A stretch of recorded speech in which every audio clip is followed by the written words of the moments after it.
Hi guys, this is Omole again.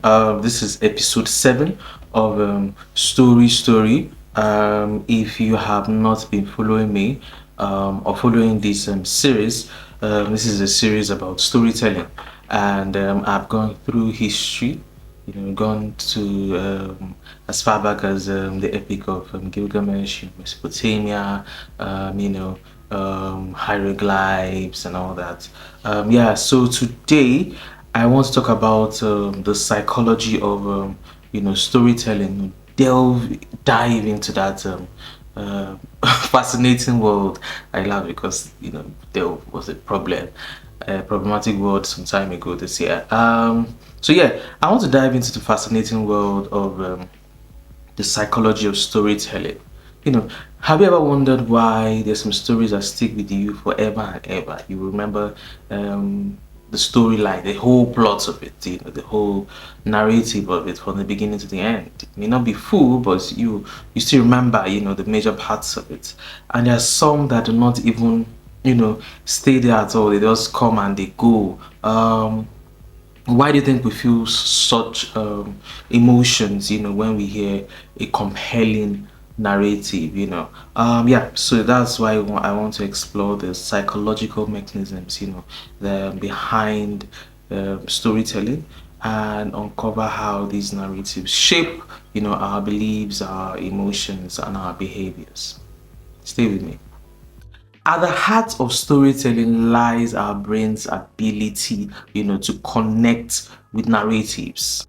When we hear a story, multiple areas of our brain light up, including those responsible for sensory experiences, memory, and emotions. This is why a well-told story makes us feel like we are right there, experiencing their joys, their pains, and their struggles. One of the key players in this, cycle is the limbic system, the emotional center of the brain.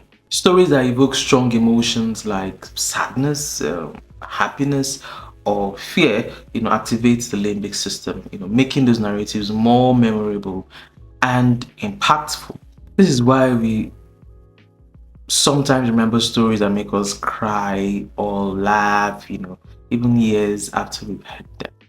Another fascinating aspect is how stories affect our beliefs and behaviors. This is where the concept of narrative transportation comes into play. When we become fully absorbed in a story, our critical thinking is temporarily suspended, allowing narratives to subtly shape our attitudes and perceptions. This is why persuasive storytelling can be such a powerful tool in changing minds and inspiring actions. I remember how I highlighted all of these in the last episode where I used references. I referenced the power of words from popular figures like Martin Luther King, and a host of others. If you can see that episode, you see how words can draw draw people closer. It can inspire minds, and it can, move people to action. The cognitive processes involved in storytelling also include pattern recognition and empathy. Our brains are wired to look for patterns, and stories provide a structured way for us to make sense of the world. Meanwhile, through empathy, we can vicariously experience the lives of others, fostering a deeper understanding and connection. So, research has shown that stories can trigger the release of oxytocin, often referred to as a love hormone. This chemical enhances our ability to empathize and build trust with others. When we share stories that resonate on a deep emotional level, we create bonds that go beyond mere information exchange. These psychological mechanisms are why stories have been a fundamental part of human culture for millennia. From ancient myths to modern media, narratives have the power to teach, inspire, and bring people together. So, how does all of this affect brand storytelling? Well, Brands that understand the psychology of storytelling can craft messages that resonate deeply with their audience by tapping into emotions, creating immersive narratives, and building empathetic connections. Brands can foster loyalty and trust, just like the most influential leaders, like I mentioned in the last episode.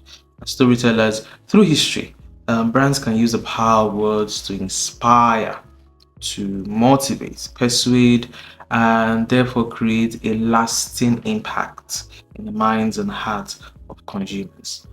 This is it for today. Please like, subscribe, share, comment, argue, do whatever it is, do everything. And next episode will continue. We've not even reached halfway, so we still have a long way to go. Brands can leverage these videos, to be able to craft compelling narratives, that build loyalty and trust. It's not just about putting ads there. You have to draw people in, and stories are what as is one way of drawing people in. Thank you for watching.